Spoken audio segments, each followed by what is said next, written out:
Hello dear beloved, thank you for clicking on this video. The testimony you are about to listen to was a message that sent to warn the whole world for what is coming soon and why everyone need to prepare for it. You need to listen to this testimony to end to understand the concept. Please don't skip this video. Let me have some minutes of your time, and I pray and hope that by the time you finish listening to this message, that your life will not remain the same. But before I share this message with you, please, I would want to know where you are listening from in the comment section. Also, if you have any personal prayer requests that you need assistance with, then the platform is open. Kindly comment it down below so that someone can pray for you. Now relax and listen careful to this message. Hello dear Renewal, I am sending this message for you to help me share it with the world. This is very urgent message that need to reach so much people. My name is Zephron and I'm 43 years old. I live in New Zealand's South Island. What I'm about to tell you happened last December, and it changed how I see the month that most people think is just about holidays and rest. It happened in the morning. I was drinking my coffee on the back porch, watching the gray clouds roll in from the ocean. The air smelled like salt and rain. I'd been feeling strange for days, tired in a way that sleep couldn't fix, like something heavy was sitting on my chest. Then it happened. I saw something. Not with my normal eyes, but with different eyes. Spiritual eyes, I guess you'd call them. The sky above me opened up, and I found myself looking into a place that wasn't Earth. There was a massive war room. The walls were made of something that looked like crystal but moved like water. Huge maps covered these walls, maps of cities, countries, neighborhoods. I could see my own town on one of them, glowing with tiny lights that I somehow knew represented people. Angels stood around a long table in the center. They wore armor that shined brighter than any metal I'd ever seen. Each angel had a different colored sash across their chest. Some red, some blue, some gold. They were pointing at the maps and talking in urgent voices. One angel with a golden sash pressed his hand against the map where December was marked. The whole map started pulsing with red light, not everywhere but in certain spots. The spots grew bigger as I watched. Another angel with a silver sword stepped forward and drew a circle around those red areas. Then he looked up, straight at me, even though I didn't think he could see me. His eyes were serious. The red spots on the map started forming words. Wake up. The scene faded and I was back on my porch. My coffee had gone cold. My hands were shaking. That's when I heard a voice. Not out loud, but inside my heart. It was gentle but firm, like a father talking to his son when something dangerous is near. The voice told me that December wasn't what most people thought it was. Yes, it's the end of the calendar year. Yes, people take holidays and rest. But in the spirit, in that invisible world that exists right alongside ours, December is a busy, dangerous time. The voice explained that when people get tired and distracted, when they let their guard down to enjoy parties and shopping and family gatherings, dark forces see an opportunity. It's like leaving your front door unlocked when thieves are in the neighborhood. I need to be clear. I wasn't supposed to be afraid. The voice made that very clear. But I was supposed to be aware. There's a big difference. Over the next few days, I started noticing things. And the voice kept explaining things to me, showing me what to watch for. The first thing I learned about was nighttime attacks. I'd been having terrible dreams for weeks. Dreams where I was being chased, where I couldn't move, where dark shapes stood at the foot of my bed. I'd wake up sweating, my heart pounding like I'd been running for miles. I thought it was just stress. Work at the fishing company had been hard. My son was having trouble at school. Money was tight. But the voice showed me something different. One night, I woke up at 3 a.m. My room was dark except for a little bit of moonlight coming through the curtain. And I saw them, shadows that moved on their own, circling my bed like sharks in water. They had no real shape, but I could feel their intention. They wanted to wear me down, to fill my sleep with fear so I'd wake up exhausted and defeated. The voice reminded me of a man in the old writings named Job. This man had terrible dreams that scared him so badly he wished he could die just to make them stop. The voice told me that Job didn't understand at the time that these weren't just bad dreams. They were attacks, planned and deliberate. I learned that people who practice dark magic, witches and warlocks, they do a lot of their work at night. They know that's when people are most vulnerable, when our defenses are down because we're supposed to be resting. After I learned this, I started praying before bed. Simple prayers, asking God to protect my sleep and to send angels to guard my room. The nightmares didn't stop completely, but they became less powerful. I could recognize them for what they were and wake myself up. The second thing I learned was about a specific time in December. The winter solstice, the shortest day of the year. The voice showed me another vision. This time I saw what looked like a giant web stretching across the sky. The web was made of dark threads, and at certain points where the threads connected, there were knots that pulsed with ugly light. Figures in dark clothes stood on mountaintops and in hidden places, pulling on these threads. Every time they pulled, the knots would glow brighter and send ripples across the web. I could see these ripples traveling to houses, to towns, to people sleeping in their beds.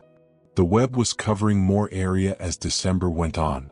By the time the shortest day came, the web was so thick in some places that it looked like a blanket trying to smother the light beneath it. The voice explained that people who serve darkness use this time of year to do powerful rituals. They send out curses, confusion, and interference. They try to block good things from happening in people's lives. I remembered reading a story about a sorcerer named Elimas. He tried to stop a preacher named Paul from sharing good news with an important government leader. He literally stood in the way, using his magic to confuse people and keep them from hearing the truth. The voice told me that this same kind of blocking happens more in December. People suddenly can't think clearly. They forget important things. Plans fall apart for no reason. And a lot of times people just blame it on holiday stress. But it's more than that. It's spiritual warfare that most people don't even know is happening.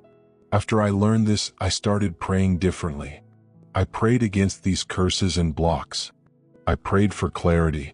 And I noticed that things that had been stuck for weeks suddenly started moving forward again. The third thing was about depression and anxiety. My neighbor Tom stopped coming outside. He lived alone, and December was hard for him because his wife had died 3 years ago right before Christmas. I'd see his curtains closed all day, and when I knocked on his door to check on him, he'd barely open it. His face looked gray. "I just feel so heavy," he told me once. "Like I'm carrying a backpack full of rocks. I can't shake it." The voice showed me another vision. I saw creatures that looked like they were made of wet cement. They were slow and heavy, and they would climb onto people's shoulders and just sit there. The weight would make people bend over. Some people were bent so far they couldn't even lift their heads. These creatures whispered constantly into the ears of the people they sat on. I couldn't hear all the words, but I caught some: hopeless, alone, pointless, give up. The voice told me these were spirits of heaviness. They look for cracks in people's emotions. When someone is grieving or lonely or stressed, these spirits push those feelings deeper. I started inviting Tom over for dinner. I didn't preach at him or try to fix everything. I just made sure he wasn't alone. I prayed for him quietly. And slowly, over a couple weeks, I saw the gray color leave his face. The heaviness lifted. The fourth thing was about relationships. December is when families get together, right? But it's also when families fight the most. I saw this at my own Christmas dinner. My brother, Marcus, and I got into an argument about something stupid. I can't even remember what it was. But suddenly we were shouting at each other across the table. My mom was crying. My wife grabbed my arm and whispered for me to stop. The whole evening was ruined. Later that night I felt terrible. Marcus and I usually got along fine. Why had we exploded at each other like that? The voice showed me another vision. I saw small, ugly creatures that looked like a mix between rats and insects. They scurried between people, biting their ankles, whispering in their ears, pulling at their clothes. Wherever they went, people would suddenly turn on each other. These creatures were fast and hard to see. They'd bite one person, then run to another and bite them too. The bites would make people angry, suspicious, ready to fight. The voice explained that there are spirits that specifically attack relationships. They cause manipulation and control. They squeeze and suffocate unity. They make people believe the worst about each other. When families are stressed and tired, these spirits find it easy to stir up fights. They poke at old wounds. They make small things seem huge. They want to destroy unity because unity is powerful. I apologized to Marcus the next day. I was humble about it, even though part of me still wanted to be right. But I'd learned that being the bigger person stops the enemy from getting what he wants. The fifth thing was about prayer. I'd always been someone who prayed. Not perfectly, but regularly. But in December, I noticed I didn't want to pray anymore. I'd sit down to talk to God and my mind would wander. I'd open my Bible and the words seemed boring. I'd think about worshiping and I'd feel nothing. It scared me because I'd never felt that way before. The voice showed me another vision. I saw people trying to climb a mountain. At the top of the mountain was bright light, so bright and beautiful it made me want to cry. But as people climbed, thick fog would roll in around them. The fog made them sleepy. Some people would sit down to rest and just never get up again. Others would turn around and walk back down because they couldn't remember why they were climbing in the first place. The voice reminded me of a story about Jesus. One night, he asked his followers to stay awake and pray with him. But when he came back to check on them, they were all sleeping. He told them they needed to stay awake and pray so they wouldn't fall into temptation. He said their spirits wanted to do the right thing, but their bodies were weak. The voice showed me that when the enemy wants to block someone from having a good next year, he attacks their prayer life in December. Because if you're not praying, you're not protected. You're not hearing God's voice. You're not getting the strength you need. I had to force myself to pray sometimes. I'd set a timer for just 10 minutes and make myself do it even when I didn't feel like it. And eventually the feeling came back. The dullness lifted. The sixth thing was about mental confusion. My wife, Sarah, kept forgetting things. She put her keys down and couldn't find them 5 minutes later. She'd start a sentence and lose her train of thought halfway through. One day she broke down crying because she felt like her brain wasn't working. "I feel like I'm going crazy," she said. The voice showed me a vision of people walking through their normal days. But floating above their heads were small spinning wheels like pinwheels in the wind. These wheels spun faster and faster, and as they spun, people's thoughts would scatter like leaves in a storm. The voice told me that God doesn't create confusion. Confusion comes from the enemy. When confusion suddenly gets sharp and intense, it's often a spiritual attack, not a mental problem. I learned that we have to pay attention to our thoughts. Where do they come from?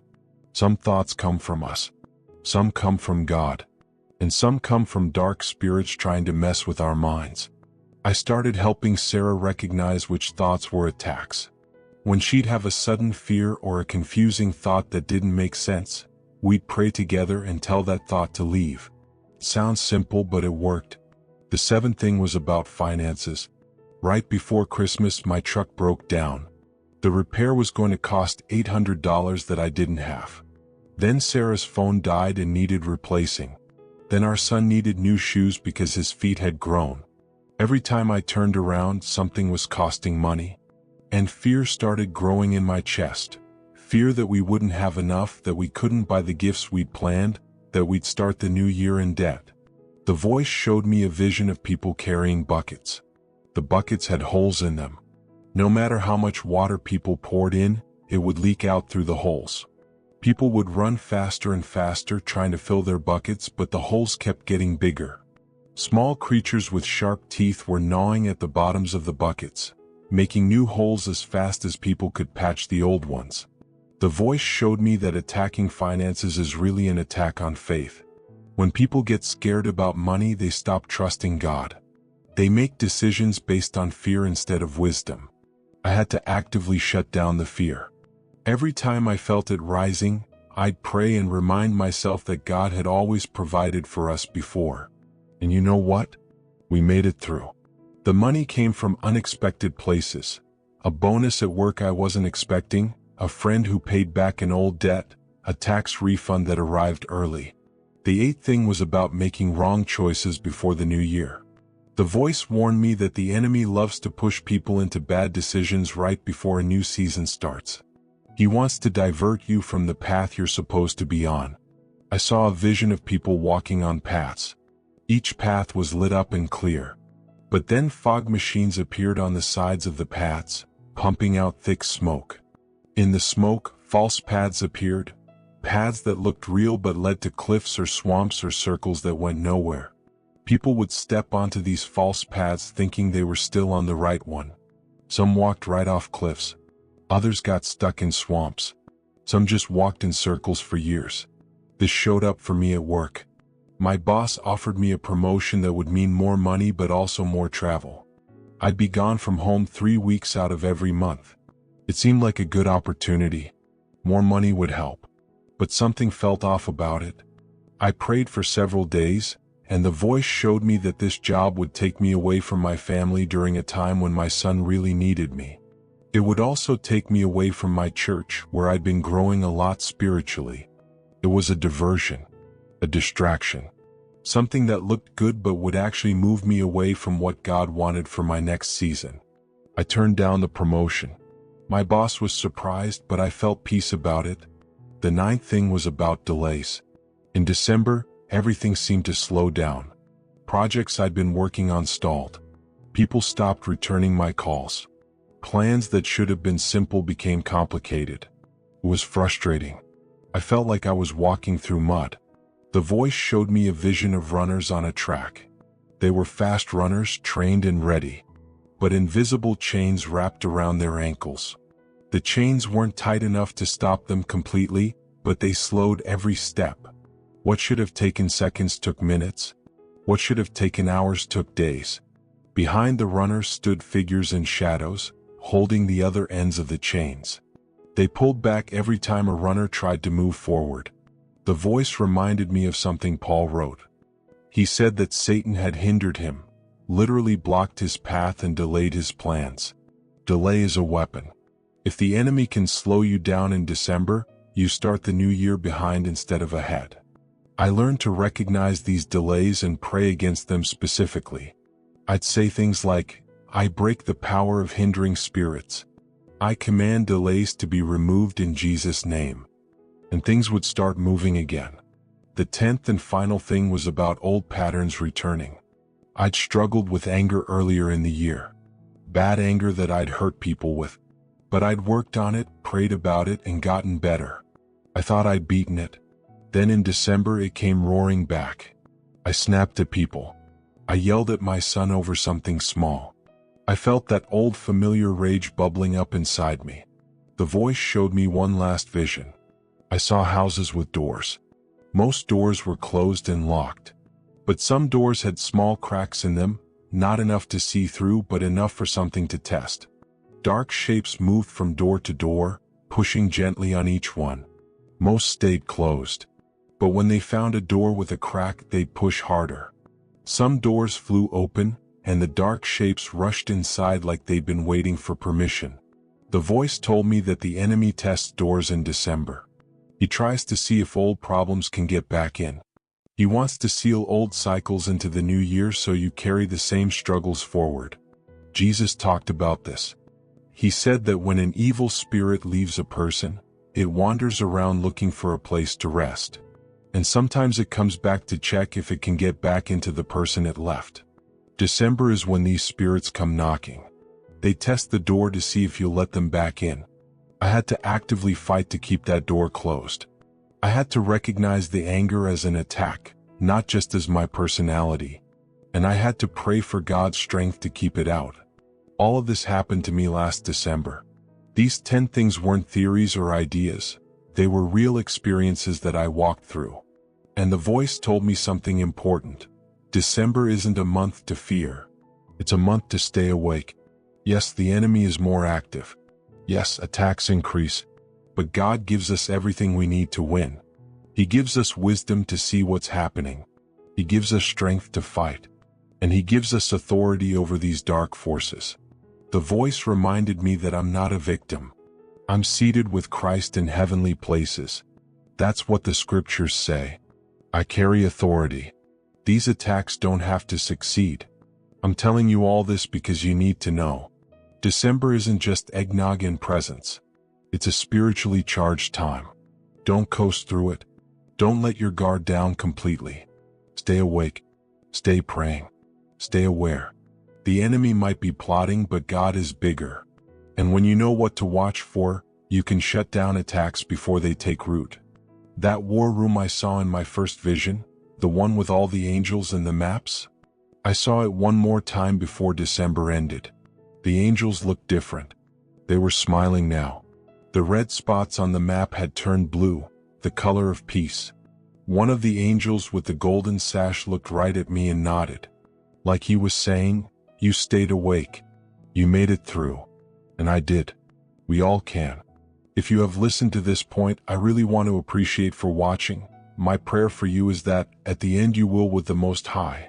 Please, if you haven't liked this video, please do. May God Almighty continue to bless you. Amen.